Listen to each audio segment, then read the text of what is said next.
श्री महाप्रज्ञ गुरवे नमः। ओम श्री महाप्रज्ञ गुरवे नमः। ओम श्री महाप्रज्ञ गुरवे नमः। ओम श्री महाप्रज्ञ गुरवे नमः। ओम श्री महाप्रज्ञ गुरवे नमः। नमो अरहंताणम, नमो अरहंताणम। कष्ट कहाँ होता है कि जहाँ ममत्व जुड़ गया कि मेरा है, फिर कोई छुड़ाए तो लड़ाई करने आ जाए कि कौन है तुम छुड़ाने वाले। वहाँ लड़ाई होती है, झगड़ा होता है, कष्ट होता है, दुख होता है कि इतना भवन छूट गया। मेरा था ही नहीं, जिसके साथ ममत्व नहीं जुड़ा और वह छूट गया तो कोई न कष्ट होता, न याद आती, न कोई उसका सपना आता, न कोई चिंतन आता। हम समझ सकते हैं कि दुनिया में जितना दुख है कहाँ से पैदा हो रहा है, समस्याएं कहाँ से पैदा हो रही है कि जिसके साथ ममत्व जोड़ दिया कि यह मेरा है, यह भाव जोड़ दिया, उसका वियोग होता है तब दुख होता है, अन्यथा कोई दुख दुनिया में नहीं है। आदमी दुख तो स्वयं पैदा करता है। दुख की कोई दुकान नहीं है। जयपुर इतना बड़ा नगर है, हजारों लाखों दुकानें होंगी और कितने उद्योग होंगे, कितनी फैक्ट्रियां होगी, पर दुख की न तो कोई दुकान है न कोई फैक्ट्री है। जामनगर में है क्या मुझे पता नहीं, आपका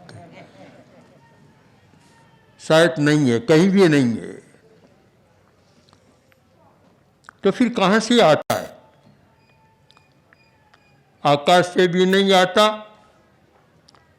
पाताल से भी नहीं आता और बाजार से भी नहीं आता। तो फिर कहाँ से आता है?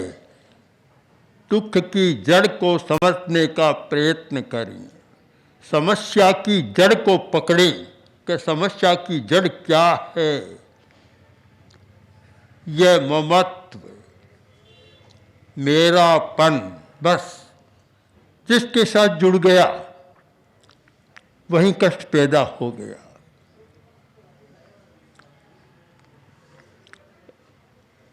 दुनिया में प्रतिदिन हजारों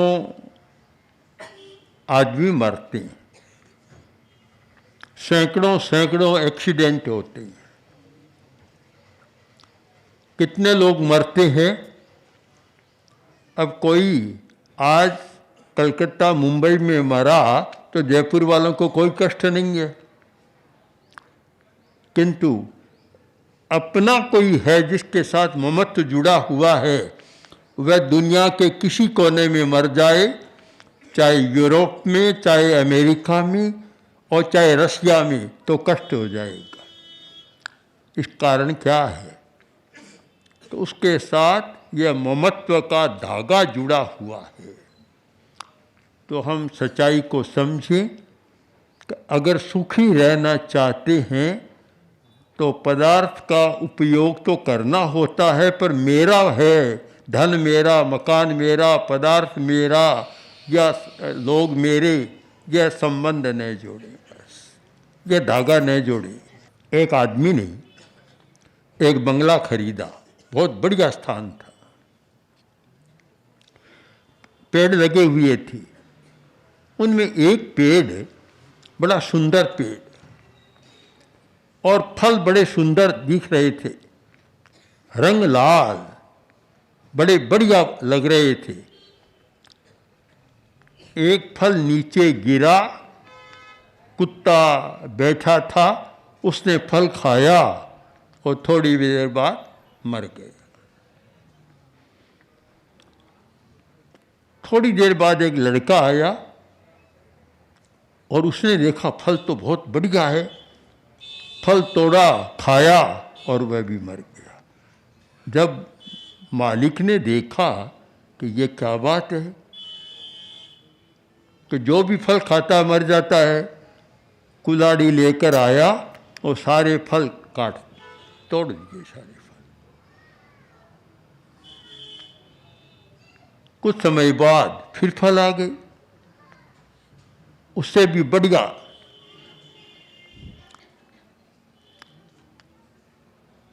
तो उसने सोचा कि ये तो अच्छा नहीं है, फल अच्छे नहीं, जो भी खाता है मर जाता है।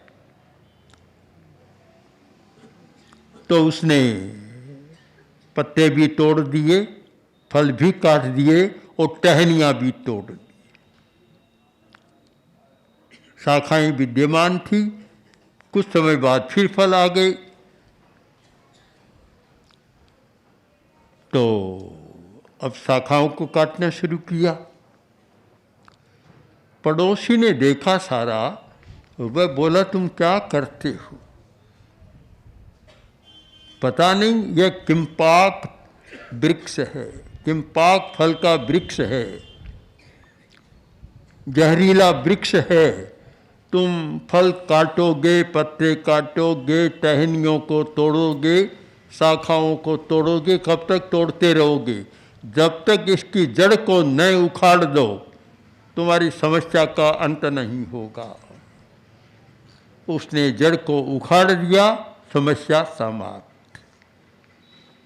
हम लोग भी क्या करते हैं, तो एक समस्या आती है, उसे सुलझाने का प्रयत्न करते हैं, फिर दूसरी समस्या आ जाती है।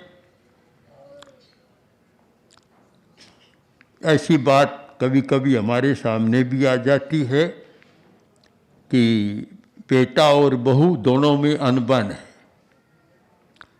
ठीक नहीं चल रहा है, घर का सारा वातावरण बिगड़ रहा है। आखिर होते होते तलाक हो गया, सोचा समस्या का समाधान हुआ। तो कुछ दिनों बाद दूसरा बेटा था, फिर वही समस्या पैदा हो गई।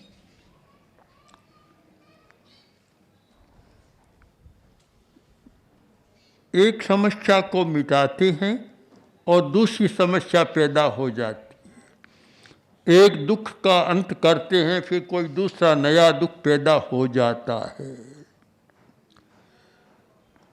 हम इस सच्चाई को समझें कि दुख की जड़ को काटना जरूरी है। जैन धर्म ने एक शब्द दिया, वीतराग। इतना बढ़िया शब्द है वीतराग। अध्यात्म जगत में इससे बढ़िया कोई शब्द नहीं हो सकता। सबसे बढ़िया शब्द है वीतराग। जब तक तुम्हारे भीतर राग है, द्वेष है, समस्याएं पैदा होती रहेगी, दुख पैदा होता रहेगा। कोई दुनिया में मिटाने वाला नहीं और कोई समस्या को सुलझाने वाला नहीं। अगर समस्या का अंत करना है, दुखों का अंत करना है, तो वीतरागता की दिशा में प्रस्थान करो। एक साथ तो नहीं बनोगे, कोई नहीं बनेगा, साधु भी नहीं बनता।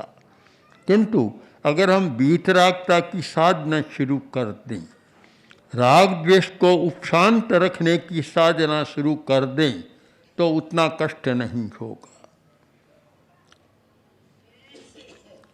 मैंने देखा है ऐसे लोगों को कि जिनका क्रोध भी शांत था, अहंकार भी शांत, लोभ भी शांत था। घर में कोई समस्या पैदा होती तो भी दुखी नहीं बनते।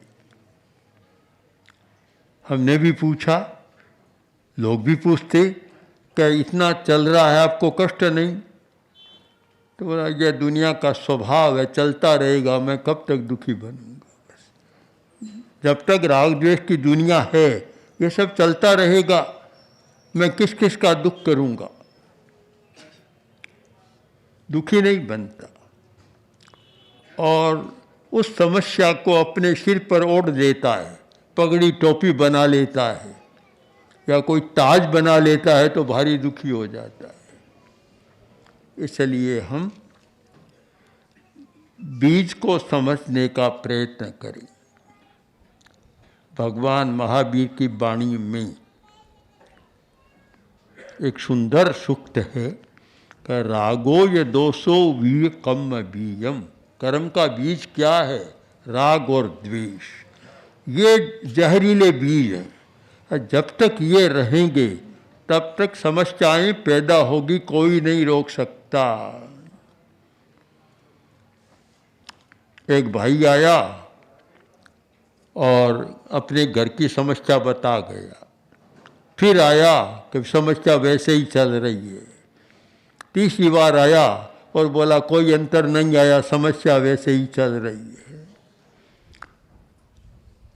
राग द्वेष की दुनिया में समस्या का अंत हो नहीं सकता। जितने लोग बैठे हैं सबका चिंतन अलग है। दो व्यक्तियों का चेहरा भी, आकृति भी समान नहीं होती और प्रकृति भी समान नहीं होती। सबकी प्रकृति अलग अलग है। पति है, उसकी अलग प्रकृति है, पत्नी की अलग प्रकृति है, बेटे की अलग प्रकृति है, बाप की अलग प्रकृति है। प्रकृतियां अलग है, आकृतियां अलग अलग और प्रकृतियां भी अलग अलग है। अब उनमें सामंजस्य कैसे स्थापित किया जाए? कि जिस व्यक्ति ने अपने राग द्वेष को शांत रखने का अभ्यास किया है वह विरोधी प्रकृति में भी शांति से रह सकता है। अलग भिन्न प्रकृति को भी एक दूसरे को सहन कर लेते हैं, शांति से रहते हैं। पति का क्रोध शिखर को छूता है तो पत्नी का क्रोध आसमान को छूता है, फिर कैसे शांति रहेगी? ये संभव नहीं है। अगर एक का शांत हो तो भी कुछ काम चल सकता है, पर दोनों को आसमान छूने वाला हो तो कभी हो नहीं सकता। आज तो ये भारी समस्या है। आचार्य श्री तुलसी जैन विश्व भारती में विराज रहे थे।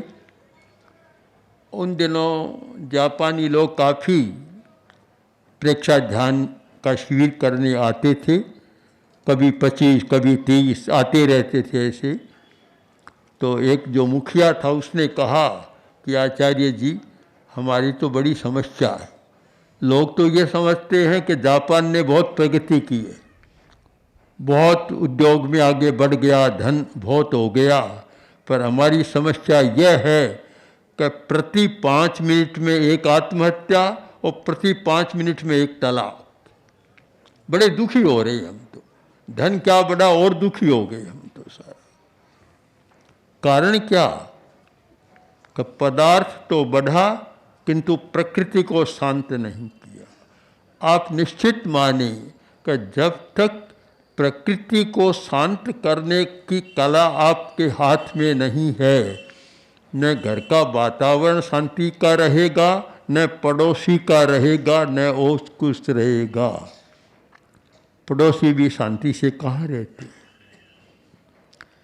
कोई बड़े नगर की बात है जहाँ बहुमंजिले मकान होते हैं फ्लैट सिस्टम में आजकल।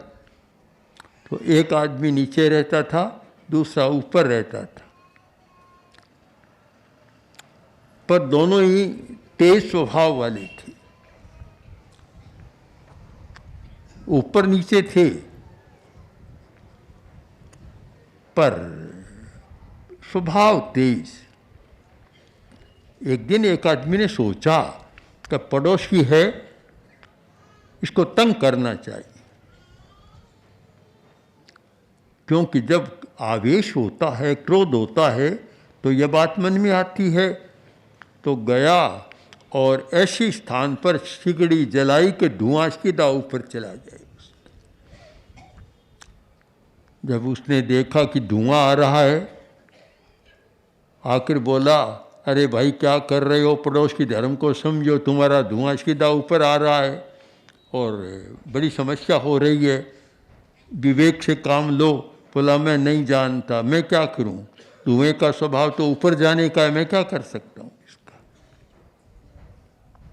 कि दूसरी जगह जला लो सिगड़ी, कि जगह है कहाँ, यही जगह और मेरे पास नहीं है, चुप रहो तुम।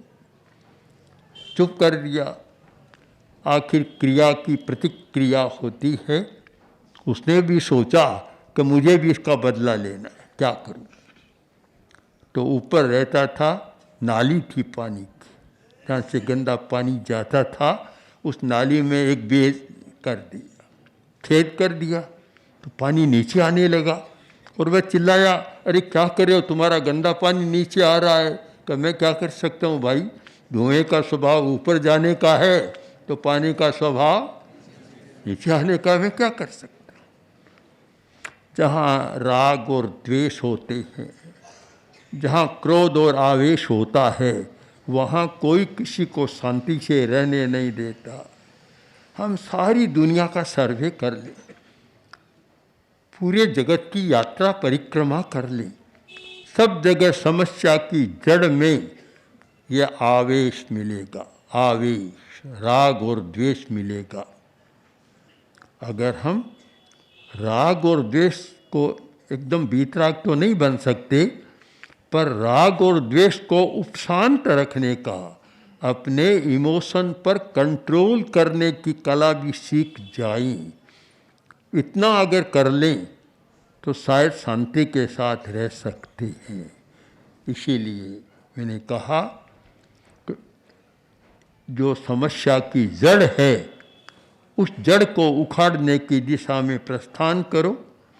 एक साथ तो नहीं पहुंच सकते वहाँ तक, पर कम से कम उपशांत करो कि फलों को खाओ मत, जहरीले फलों को, इतना तो करो, संयम करो, उपशांत करो। एक शब्द और है जैन आगमों का, उपशम। एक शब्द तो है महत्वपूर्ण वीतराग, दूसरा है उपशम। उपशांत रखो, शांत रखो। वीतराग तो नहीं बने, पर जो शांत रखता है, एक ने कहा और दूसरा सुन लेता है, तो घर में झगड़ा नहीं होता। दोनों जब बोलते हैं तो झगड़ा होता है, फिर पड़ोसी सुनते हैं, ये स्थिति बन जाती है। तो आप इन दो शब्दों पर गहरा मनन करें। एक शब्द उपशम और दूसरा बीतराग। लक्ष्य तो यह बनाएं कि हमें बीतराग बनना है, किंतु उसके लिए लंबी साधना की ज़रूरत है और पता नहीं कितने जीवन की यात्रा करनी होती है। वहाँ तक तो पहुँचेंगे, तब पहुँचेंगे, किंतु उपशम की साधना करो, शांत रहो। लोग आते, मेरे पास आते या गुरुदेव के पास जाते कि महाराज वह अपना सारा लिए चल रहा, अच्छा नहीं, रख दे, पर किसी की मानता नहीं है, सुनता नहीं है। तेज आदमी, स्वाभिमानी आदमी था, पर एक बात थी कि कितना ही उग्र था, पर जहाँ गुरुदेव ने कह दिया और मैंने कह दिया, बस शांत। ऐसे लगता जैसे ताला जड़ दिया, उपशांत। तो आखिर ऐसा चाहिए कि घर में या और परिवार में कोई ऐसा हो कि अमुक ने कह दिया तो तत्काल शांत, तब तो ठीक हो जाए। कोई किसी की बात सुने नहीं, माने नहीं, तो फिर विग्रह कभी समाप्त नहीं होता। तो हर घर में ऐसी व्यवस्था चाहिए, एक दो आदमी ऐसे चाहिए कि जहाँ भी कोई समस्या आए, झगड़ा हो, और अमुक ने आकर कह दिया चुप रहो, बस मौन, एकदम शांत हो गए। तो उपशम है ये, उपशम। आग भभक रही है और पानी डाला, उपशांत हो गई। दूध में उफान है, पानी का छींटा दिया, उपशांत हो गया। तो उपशम की प्रक्रिया को हम समझें, लक्ष्य बनाएं वीतराग होने का, और पहले प्रक्रिया समझें उपशम करने की, उपशांत रहने की। तो शायद हम बहुत सारी समस्याओं से छुटकारा पा सकते हैं और बहुत सारे दुखों से भी मुक्ति पा सकते हैं। और इस उपशम की साधना करते करते एक दिन समस्या दुख की जड़ को काटने में सफल हो सकते हैं और बीतराग बन सकते हैं। ओम ॐ श्री महाप्रज्ञ गुरवे नमः। ॐ श्री महाप्रज्ञ